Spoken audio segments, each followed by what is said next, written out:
This is episode 74 of Standing Out. Standing Out is a remarkable interview-style podcast with the intention to highlight women and men making outstanding contributions in their field.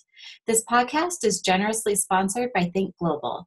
Think Global is a business advisory firm working with women entrepreneurs around the globe to scale their businesses to the next level. Today, I'd like to welcome Mona Gale. Many alignments are merely vitamin and mineral deficiencies that can be healed with supplements and natural fruits, vegetables, whole grains, and proteins. The foundation of our health and losing weight requires roughage to cleanse our insides to glow on the outside. As a teenager, Mona developed a combination of nutritional grains for granola cereal for herself, then took to the biggest grocery store in the South. She's the founder of natural cereal, Mona's Granola, since 1981, selling in Publix grocery chain in the Southeast, Walmart, Amazon, and on her website, monasinc.com. And Mona has published 2 nutrition books to explain how easy it is to be super healthy. Those are on Amazon, The Simple Truth, and on iBooks, Your Perfect Body. Mona, welcome. Thanks for being here. Thank you. I appreciate the opportunity to get to chat with you. One of the things I love when you introduce yourself is you talk about granola and how you created this product and then all these other brands followed you. And I love that story. Tell us how you created this for yourself. Well, I was making the cereal at home and I had designed it because I had researched deficiencies and what nutrients would overcome those ailments. And I thought that was just amazing. So I created a cereal that was really rich in zinc and protein and all these different vitamins that are in these different grains. And it just came out to not only be healthy, but delicious. And people would come by to visit, or a girlfriend would come visit. Yeah. We'd have a bowl of granola together. And they just started to talk to each other about, hey, have you tried Mona's Granola? So that's why we named it Mona's Granola, because that's what they called it. But it was really something because, you know, when you're young or you have children, you're busy and you need to eat a good breakfast to get you through the day. Just to continue with your day. So I created it for myself. People started to like it. Then they wanted me to make it for them. So I went to the stores and it has just done amazing. People are really addicted. And rather than just to promote it as a healthy item, because sometimes people would have the perception that healthy wouldn't taste good. Right. But in fact, it was delicious. So because it had all these different grains and people would just become addicted to it. And then the stores just kept growing and growing. And then people started to just mail me checks. Like, I'm not in your distribution area. Will you mail order it? And I'm like, holy cow. I mean, they would just send me a $1 check. Yeah. That's amazing. And so I'm like, well, and that was, 20 years ago. I'm like, well, I guess we better build a website and start an e-commerce site. Wow. Well, that's what I was going to ask. And this is going to sound like the most millennial question ever. And I'm sorry. But that's okay. So it started in 1981. How did because I grew up Googling everything, right? So how did you know, like, oh, this has zinc or this is good protein, or how did you know those things?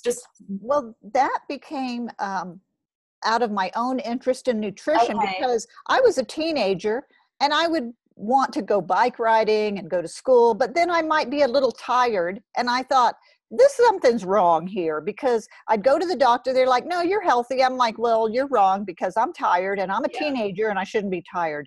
So I was kind of guided to look for other education in that field, and it became nutrition. And I just was fascinated by the science and the nutrition and what was in food and how deficiencies came out as, say, like, for example, a common ailment is restless leg syndrome. Okay, people have that. Yeah. And then I realized magnesium heals that. So you don't need a drug for that. You just need to eat foods that have magnesium in them. And then if you're really unhealthy, so you add a supplement. But ideally, you could research foods to heal yourself.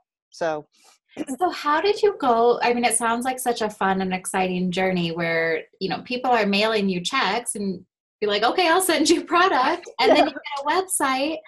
But I mean, you've been in and are in national retailers. How does that shift happen? Well, I was lucky enough to get into a major grocery store to begin with. Like somebody Okay. start a new product and they'll be like, oh, I'll go do the, you know, set up a table and do one of the farmer market things. But Okay. no, not me. I go straight to the, because I was so young. I didn't expect anyone to say no. I was just so young, like, this thing's awesome. We have to share it. You just So, get in. Like, yeah. So I just walk right into the biggest grocery store in Florida and I sign wow. up for a meeting. And that's how they did it in those days. You just walked in the door and you signed up. And at Publix, because it was a family owned chain, they had an open door policy. We will talk to anyone. And I'm like, Wow. and I was so young, I didn't know any better. So I just did it. And they like, okay, they didn't even know what it was in those days. They're like, what's this bag of nuts? What are we supposed to do with this? So I had to Granola educate wasn't an item. That's what you're them. saying? Yeah, Wow. right. Yeah. It wasn't in the stores. Like you could find it in health food stores, but it didn't Okay. taste very good. They didn't Sure. have it figured out how to make it also taste delicious at that stage. So And they picked out certain stores to test it in, and, you know, like near the law college in Stetson in Florida. And it just sold out. Like 2 weeks later, they were out of product. And so I went to visit again. I'm like, hey, it's selling. so They when you were in Publix, that initial start, were you making this or did you have a facility where it was being made? went to another bakery because, you know, because it was going to a major grocery store. I couldn't make this at home. And plus, Right. there was just so much of it, big orders, that I Yeah. went to another bakery and I asked them, can you bake this for me? And I had to take a little bit of, you know, encouragement to get them to do it. And I did Yeah. some stuff and they did some stuff. I had to teach them how to make it.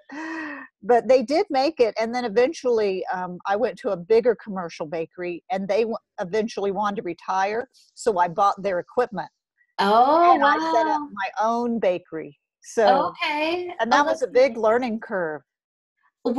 tell us about that because Well, now you're not baking it in your home where it started, and then you don't have the baker who like you've trained essentially, right? right. So how does that go when you buy the big Well, facility?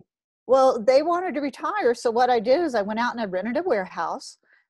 And then I picked out certain pieces of equipment and I bought their equipment.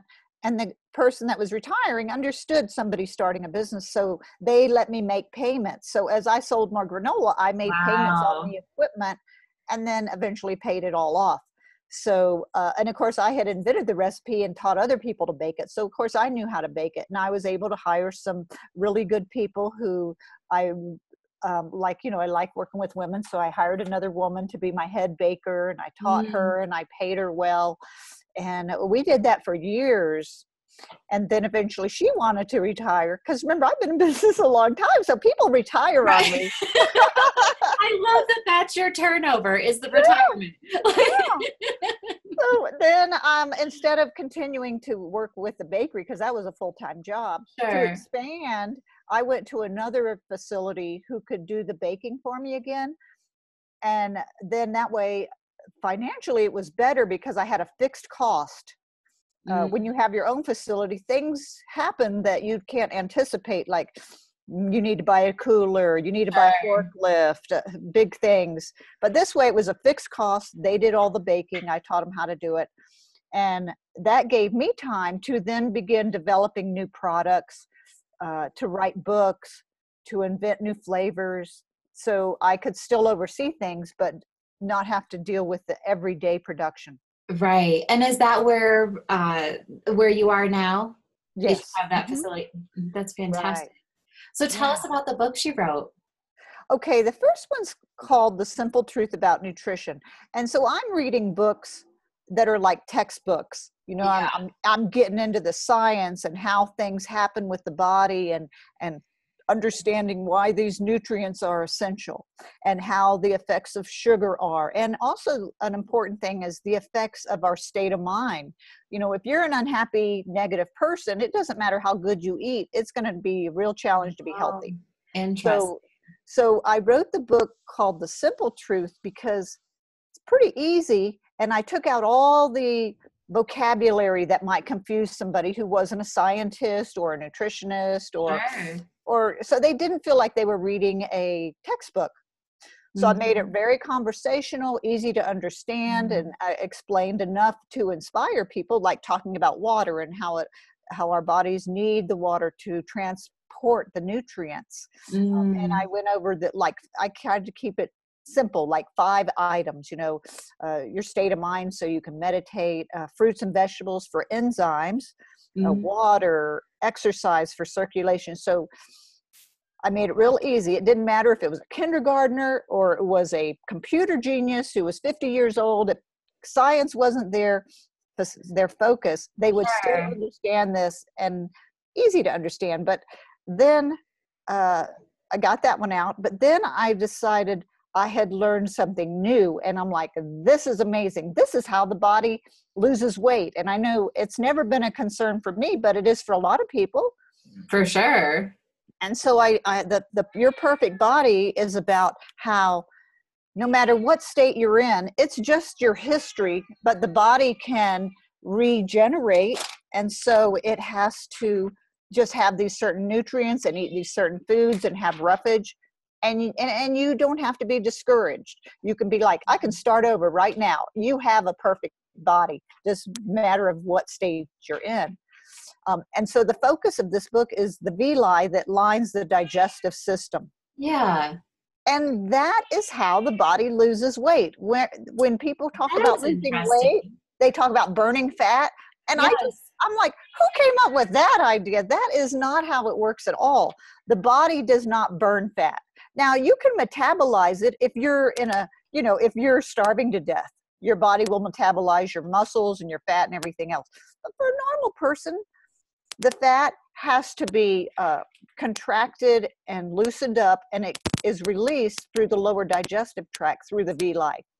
Wow. Well, that's a shift from what I always thought. Of course, most people don't know, and nobody teaches them because nobody makes money on that. So the villi can get blocked if you eat soft, mushy foods. Okay, so imagine that. So imagine like the villi are like this, and you eat soft, mushy food day after day, year after year, and they get compacted, they get coated. Okay, so then the fat is blocked. It can't be released through those villi. Right, okay. So a simple solution is eating roughage, which cleanses it. So that could be apples, oranges, grapes, granola, seeds, nuts, foods like that. And that's why the granola is so good, is because it's so full of roughage. So if you don't have time to eat 3 apples a day, right. just start your day with a bowl of granola.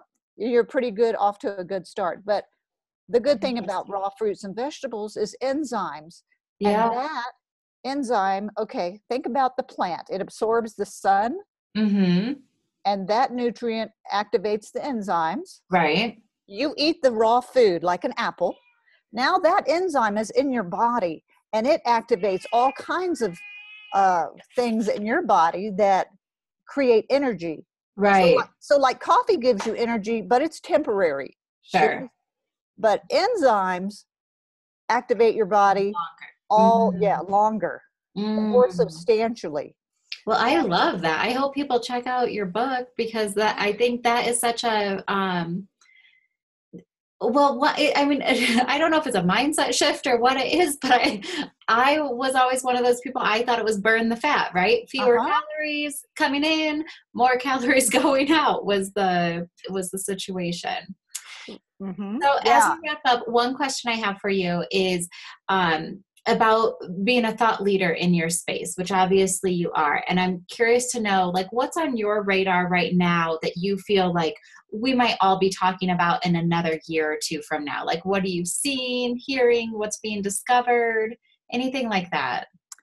I think it's this part about the villi, because so many people have weight problems. And see, I've always been eating those raw fruits and vegetables and the granola. So even when I had a baby, I gained 30 pounds. That was the baby. 2 weeks later, I'm back in my jeans. But a lot of people struggle. And if they just understood the part about roughage and the villi, it could change everything. That's interesting. Yeah. And roughage, I mean, all most natural foods have a lot of roughage, right? The fruits and vegetables, the nuts, grains, that sort of. Yes. Would that be Yes. right? Okay. Yes. But think about the typical person who gets up at 7 in the morning, hurries off to work. Okay. Their typical day is, if they have breakfast at all, it might be a cooked egg sandwich that's soft. Oh. Or a donut. They go to work and somebody's brought a tray of donuts, so they're eating mushy food. Then at lunch, they go out to lunch and they might eat something else like pasta, hamburger, Oh, okay. also Yeah. soft.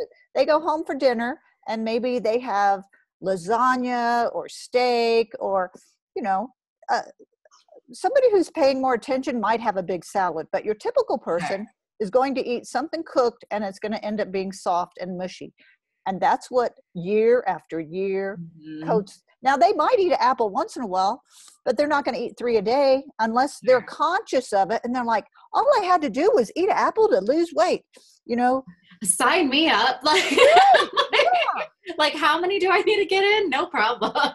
And so my plan is to, I've got to reformat my Perfect Body book into the Amazon format, and then start doing my PR on social media to let people know. Yeah, that's fantastic. Yeah, and I'm getting ready to do like another 7 flavors of granola that comes in chunks so people can eat it on the run or eat it at their desk. I love that. But I love making a product that's good and can help people. Yeah. Because I just want everyone to feel good, because my new slogan is feeling good changes everything. And I totally agree with you. And just knowing you personally a little bit, there is something so energetic and optimistic about you. Like, I think your goodness rubs off, right? Like, it's just enjoyable. I hope so. Around you. And so I think you're onto something. Yeah. And I think I can do a lot of good for people. And that just makes me feel good. Yeah. Well, Mona, thanks for being here. I really appreciate it. Yeah, it's been a pleasure. I've enjoyed talking to you. So I'll keep you updated on how things are unfolding. Please do. Thank you.